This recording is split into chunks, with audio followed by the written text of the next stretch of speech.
Olá a todos, aqui é o professor Cláudio e hoje para falar de um aspecto da vida do grande Napoleão Bonaparte, general francês, talvez o maior general que este mundo já viu. Eu falarei sobre um aspecto da vida de Napoleão Bonaparte pouco discutido, pouco debatido, que era a sua paixão pelas ciências. Eu vou falar sobre essa paixão que Napoleão Bonaparte tinha pelas ciências e o quanto que ela nos coloca diante de alguns temas problemáticos, alguns temas conflituosos, para ser mais precisos, para sermos mais precisos, né? Esta paixão de Napoleão Bonaparte pelas ciências nos reporta as relações conflituosas entre política e ciência. Eu falarei um pouco sobre este assunto, sobre este tema, mas antes eu quero te convidar para se inscrever em nosso canal, para divulgá-lo a outras pessoas. Isso aqui é um espaço por meio do qual nós divulgamos conhecimento, nós promovemos conhecimento. Portanto, nos ajude na divulgação deste espaço. Bem, nós conhecemos, sabemos das conquistas, das campanhas, das aspirações de Napoleão Bonaparte, sabemos também do seu amor, da sua relação bastante curiosa com Josefine, enfim, nós conhecemos os aspectos diríamos, mais evidentes, por assim dizer, né? Aqueles aspectos que mais saltam aos olhos acerca da vida de Napoleão Bonaparte. Porém, poucos de nós sabemos, poucos de nós sabemos que Napoleão Bonaparte era um apaixonado pelas ciências e não somente isso, mas um entusiasta delas. Ele, Napoleão Bonaparte, foi como poderíamos dizer, foi uma espécie, nós falaremos disso com mais detalhes, foi um promotor das ciências, principalmente quando ele assumiu o poder absoluto francês em 1799. Napoleão Bonaparte, neste contexto, neste momento, no momento em que ele detém todo o poder, todo o governo absoluto francês, vai com muito mais afinco fazer pelas ciências aquilo que ele não conseguiria fazer quando era apenas um general. Mas a relação de Napoleão Bonaparte com a ciência era uma relação apaixonada. De fato, Napoleão Bonaparte nutria, cultivava uma intensa paixão pelas ciências, inclusive um físico francês contemporâneo seu, que também ascendeu a cargo, esse tipo, um físico político, por assim dizer, um cientista político, porque acabou angariando cargos políticos relevantes, se tornou inclusive ministro da Marinha Francesa, e eu me refiro ao físico François Arago. Ora, este físico, François Arago, que foi um contemporâneo de Bonaparte, chegou a dizer que ele, Bonaparte, confessava que se o destino não o tivesse escolhido para conduzir os caminhos de um grande povo, ele teria seguido os passos, ele teria feito companhia aos Galileus e aos Newtons. Ele teria mergulhado no estudo, na pesquisa das ciências e teria inventado, criado alguma coisa que se tornasse um legado à posteridade, né? Portanto, de Aragon nós escolhemos esta confissão de Napoleão Bonaparte, que a única coisa que fora capaz de afastá-lo das ciências foi o destino, né? E o destino é forte mesmo, né? O destino é quase aliás, o destino se impõe de forma irrevogável, né? Portanto, foi o destino, no dizer de François Arago, que separou Napoleão das ciências.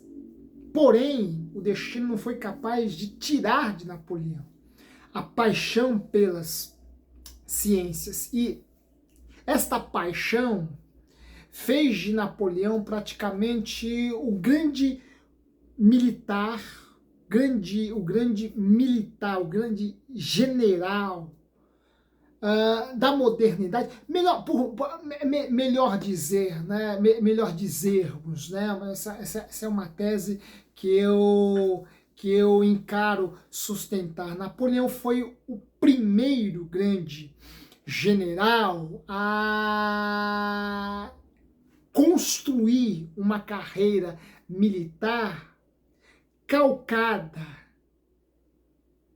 na convicção que ele tinha acerca dos benefícios que a ciência poderia lhe outorgar em relação a todas as suas campanhas, em relação às suas aspirações, em relação às suas conquistas, em relação ao seu espírito imperialista. Ora, nenhum outro general antes de Napoleão, e talvez nem depois dele, tenha acreditado com tanto afinco e investido tanto nesta sua convicção em relação às ciências que Napoleão Bonaparte. Napoleão Bonaparte tinha uma convicção absoluta de que as ciências seriam o grande motor de suas campanhas militares. Ora, um exemplo disso nós temos em sua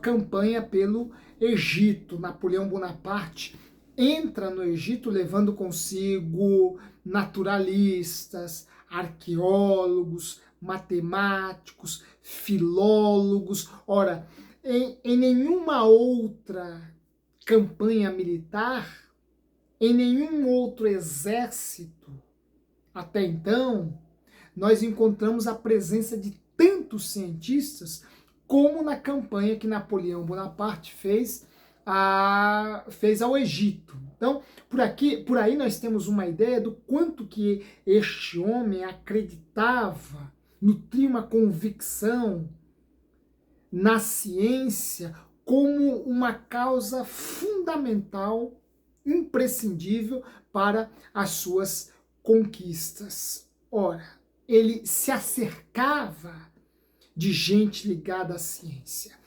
Uma dessas suas relações científicas se deu com o matemático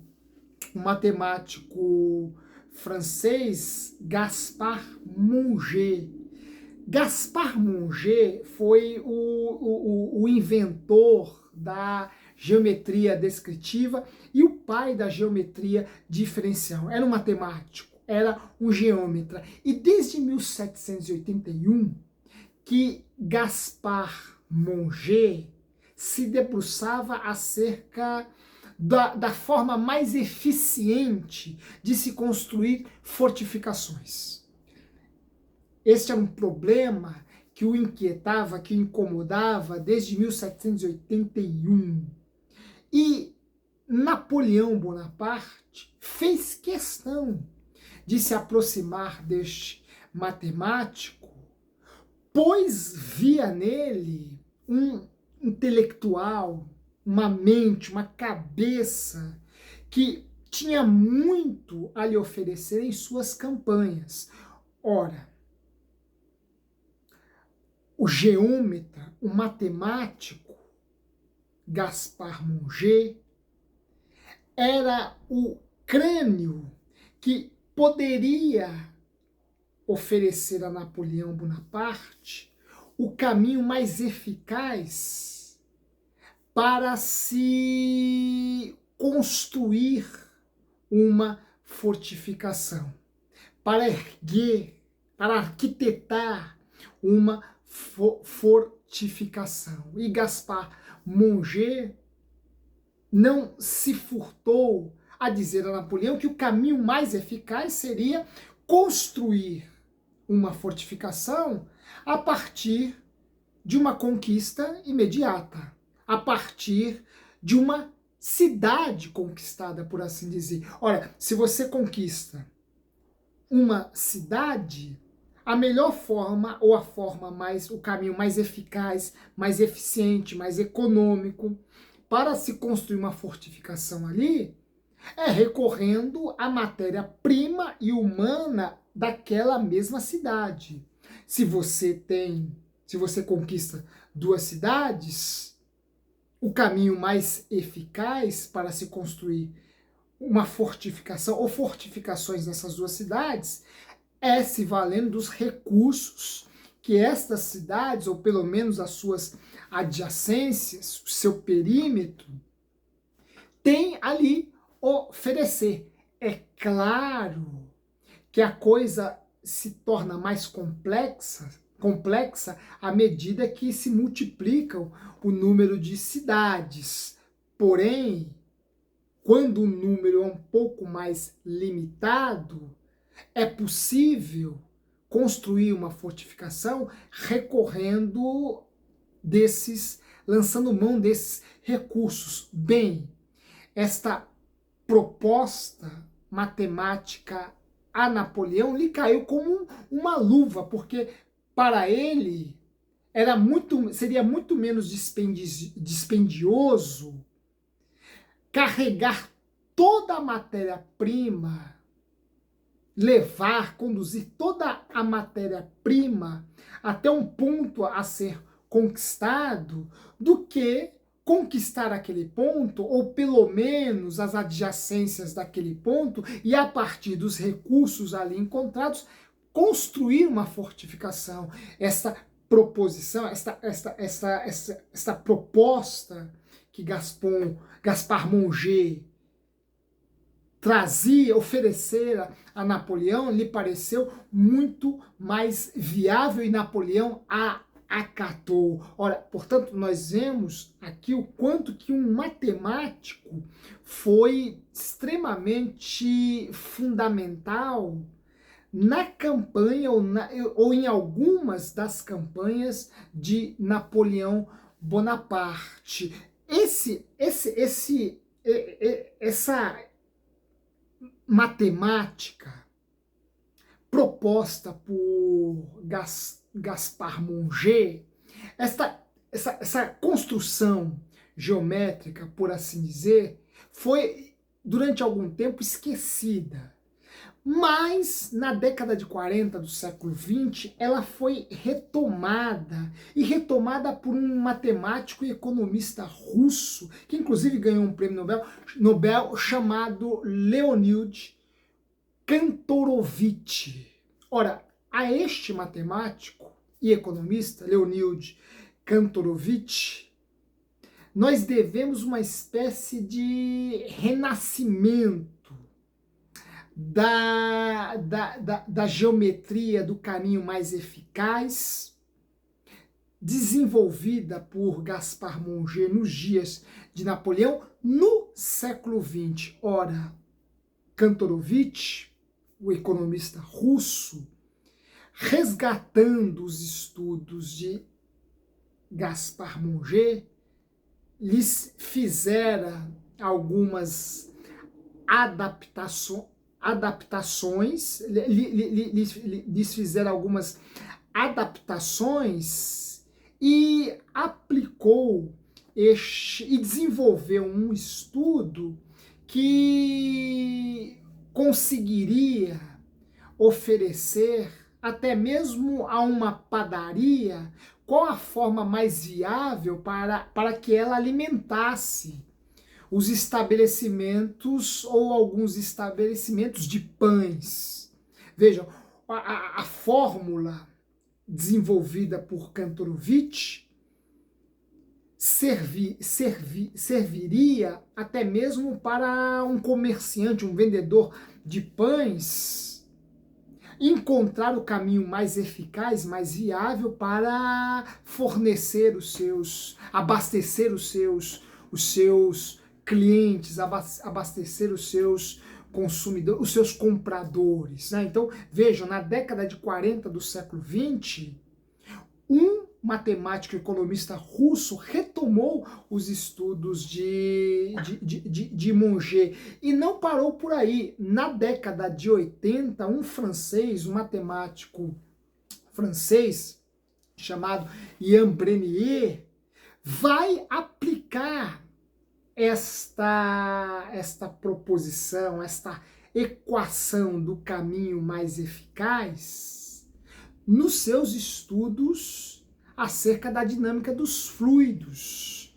Ora, este matemático recorreu a esta equação geométrica desenvolvida por Monge nos dias de Napoleão para aplicá-la no movimento da água, por exemplo, no comportamento das águas, como as águas se comportam dentro de uma encanação, por exemplo, dentro de tubos ou de aquedutos, enfim. Ian Brenier vai aplicar os estudos de Monge acerca do caminho mais eficaz, mais econômico, em seus estudos sobre a dinâmica dos fluidos. Vejam, vai ser Napoleão Bonaparte quem dará aos estudos de Monge uma relevância até então praticamente ignorada. Napoleão Bonaparte vai, de algum modo, colocar Monge no caminho da pesquisa científica ocidental.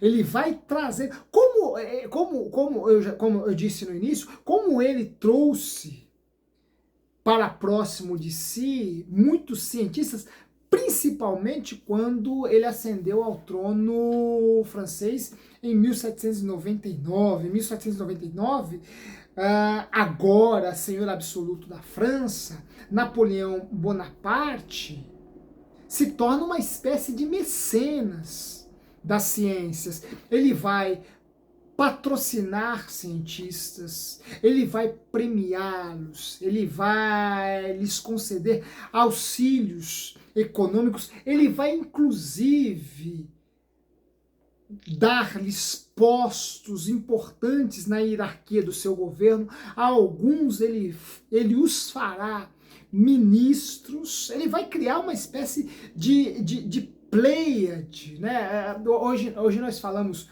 muito de ministérios técnicos, né? Mas vejam, Napoleão Bonaparte foi um gênio na estratégia militar, foi controverso, claro, sobre ele pesam muitas críticas, e eu vou colocar pelo menos algumas ainda aqui, porém, não podemos negar que do ponto de vista da estratégia, principalmente a estratégia político-militar, Napoleão foi um crânio, né? E se hoje nós falamos muito sobre essa coisa de ministérios técnicos, nós devemos isso a Napoleão Bonaparte, porque ele foi o primeiro grande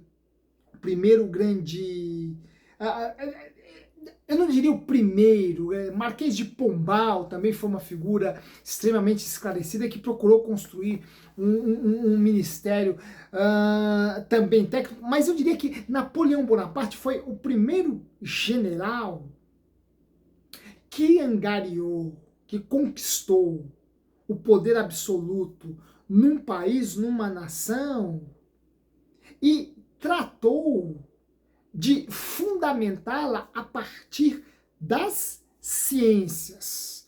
Ora, uma nação caminhará rumo ao seu pleno desenvolvimento se ela for dirigida por homens de ciência, homens da racionalidade, homens da razão. E Napoleão aqui está ainda aspirando os eflúvios daquele projeto de mundo criado pelos iluministas, idealizado pelos iluministas. Agora, no poder, ele, Napoleão, vai de alguma forma encarnar este ideal iluminista, distribuindo cargos importantes em sua hierarquia governamental, conduzindo ao ministério gente de ciência, gente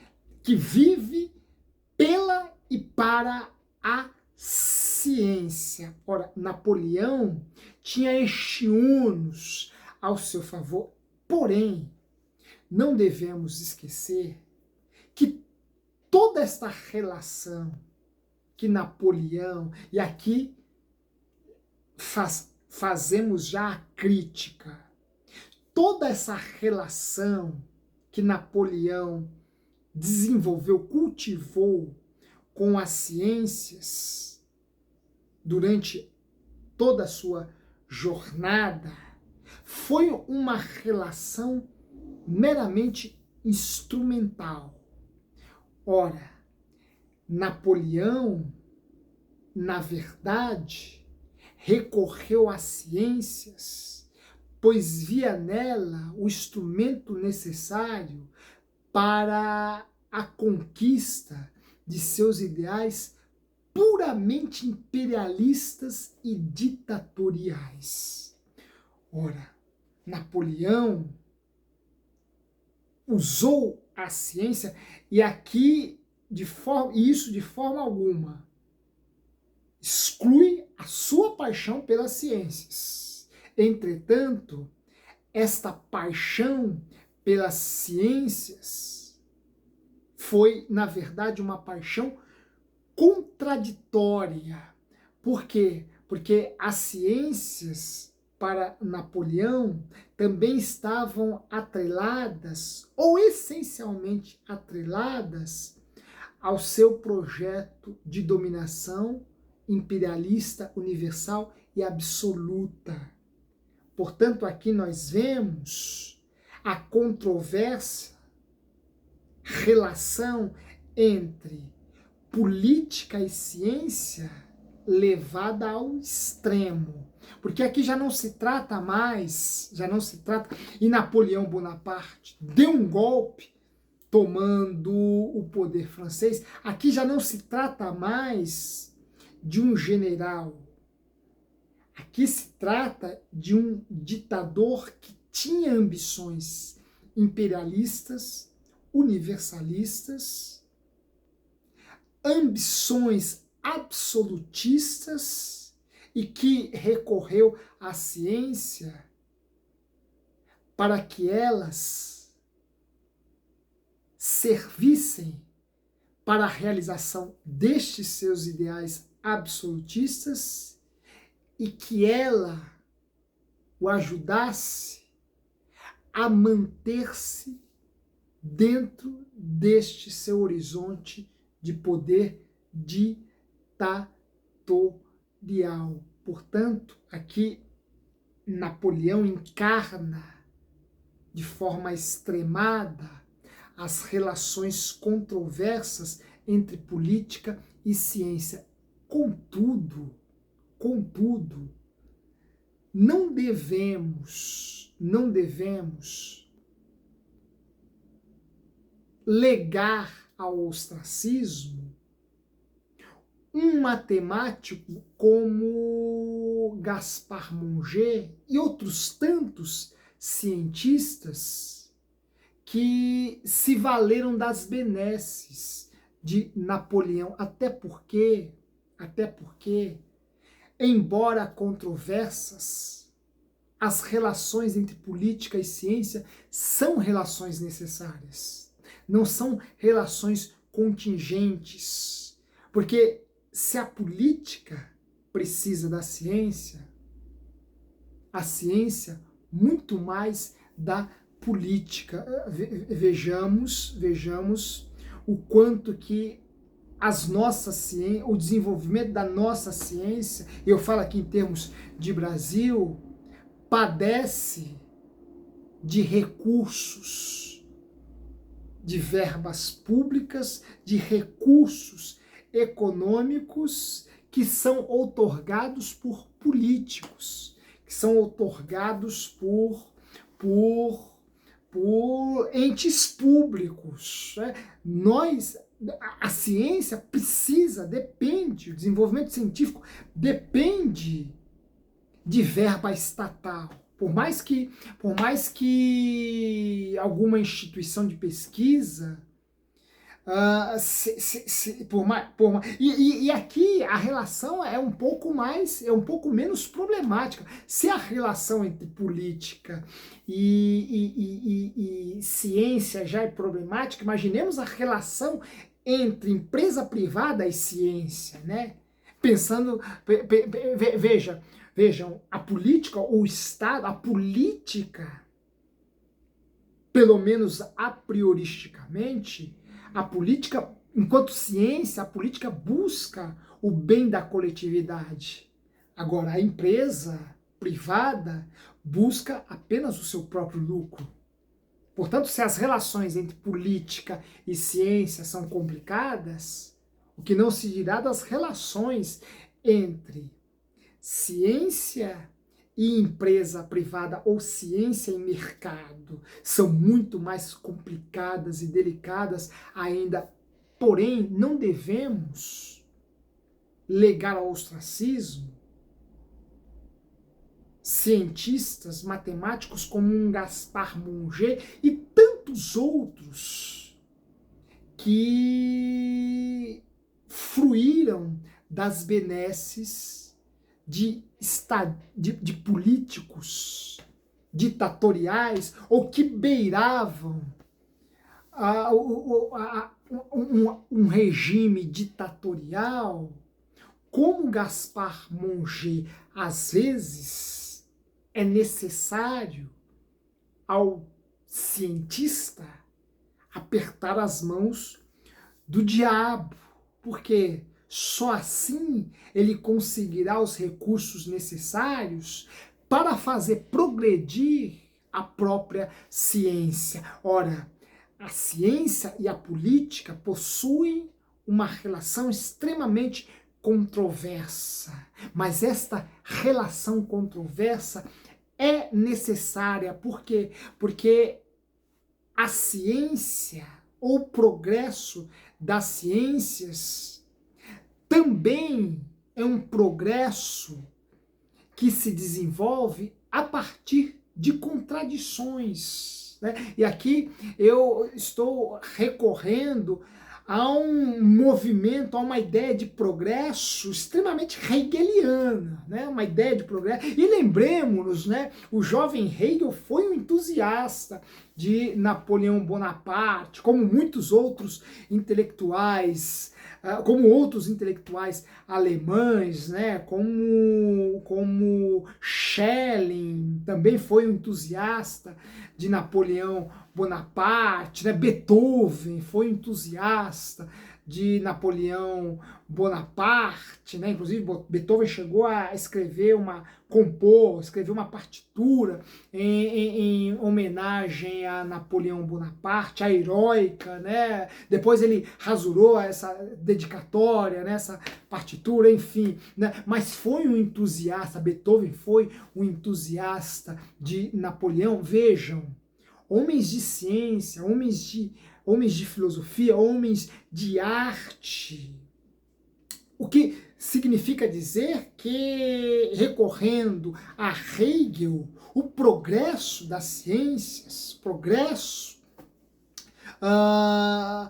o progresso das ciências, também é um progresso marcado por contradições, mas que são contradições necessárias.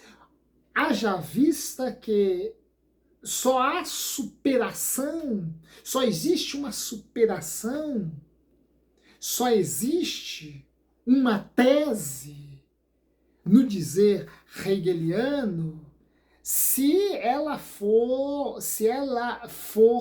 superada por suas antíteses. Só existe progresso à medida em que há as contradições, porque são as contradições que colocam as coisas, que colocam o conhecimento, e aqui especificamente o conhecimento científico, no movimento rumo ao progresso, no movimento rumo ao seu pleno desenvolvimento. Ora, se nos anos 40 nós tivemos um russo, Kantorovich, fazendo adaptações e aperfeiçoamentos,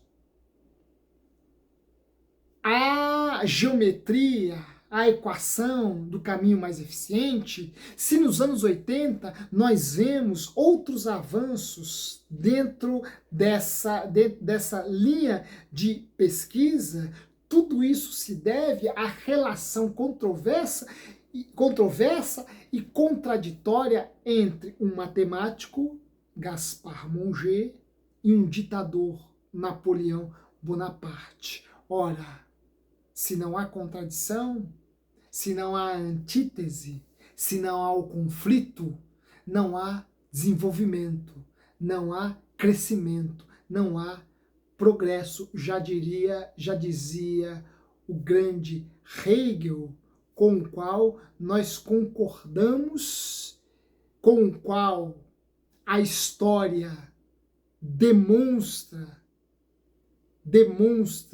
ou confirma a consistência deste movimento dialético hegeliano, e aqui exemplificado pelas relações entre Napoleão e o matemático. Ora, a ideia de progresso por si só é controversa, é contraditória. Entretanto, onde estaríamos se não fossem essas contradições e este progresso contraditório? Fica aí uma pergunta a ser respondida. Um forte abraço e até a próxima.